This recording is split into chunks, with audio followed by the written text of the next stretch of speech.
ஆதி சதுர்வேதங்கள் ஓதும் பரஞ்சோதியே எங்கள் அச்சனார் கோவில் அரசே.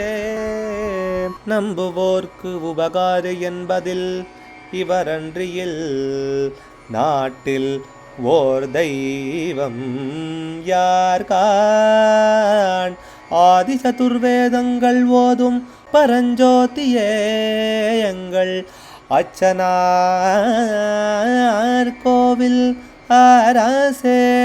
சுவாமியே சரணமையப்பா. அச்சங்கோயில் அரசே சரணமையப்பா. பகவானுடைய 135வது திருப்பெயர் நாமா யோகநிதயே நமஹ. யோகம் என்ற நிதியானவனுக்கு நமஸ்காரம் அப்படின்னு சொல்கிறது. யோகம்னு சொன்னால் பொதுவாக யுஜ் யோகம்னு 2 வஸ்துக்கள் சேர்றதுக்கு யோகம்னு பேர், கூடி இருக்கிறதுக்கு யோகம்னு பேர், சம்யோகம் இந்த மாதிரிலாம் சொல்கிறது உண்டு. இப்போ நாம் பொதுவாக லௌகீகத்தில் பேசும்போது கூட அவனுக்கு என்ன ரொம்ப யோகசாலி பார், யோகம் பார் இப்படின்லாம் சொல்லுவோம். அப்படின்னா புண்ணியமும் அதே மாதிரி அதுக்கு புண்ணியத்துக்கே அதிருஷ்டம்னு பேர். இதெல்லாம் யார் ஒருத்தனுக்கு சேர்ந்து அவனிடம் கூடுகிறதோ அவனை யோகசாலின்னு சொல்கிறோம்.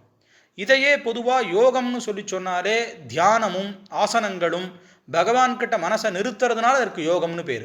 ஜீவாத்மா பரமாத்மா கிட்ட கொண்டு போய் செலுத்துறதுனால அதற்கு யோகம்னு பேர்.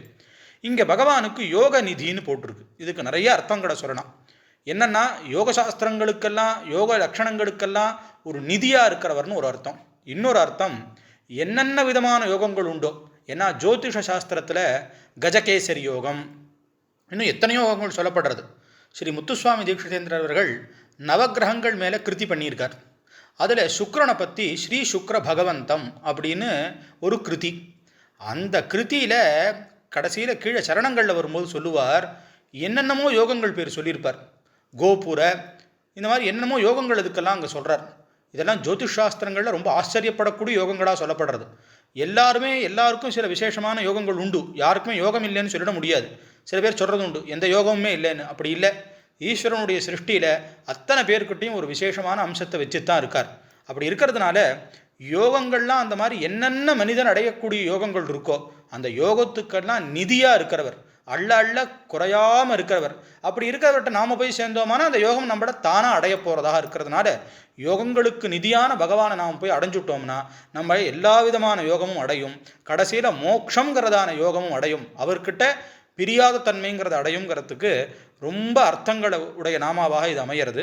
அதனால் யோகம் என்ற நிதியானவனுக்கு நமஸ்காரம்னு இந்த நாமா தெரிவிக்கிறது. அச்சங்கோவில் அரசே சரணமையப்பா.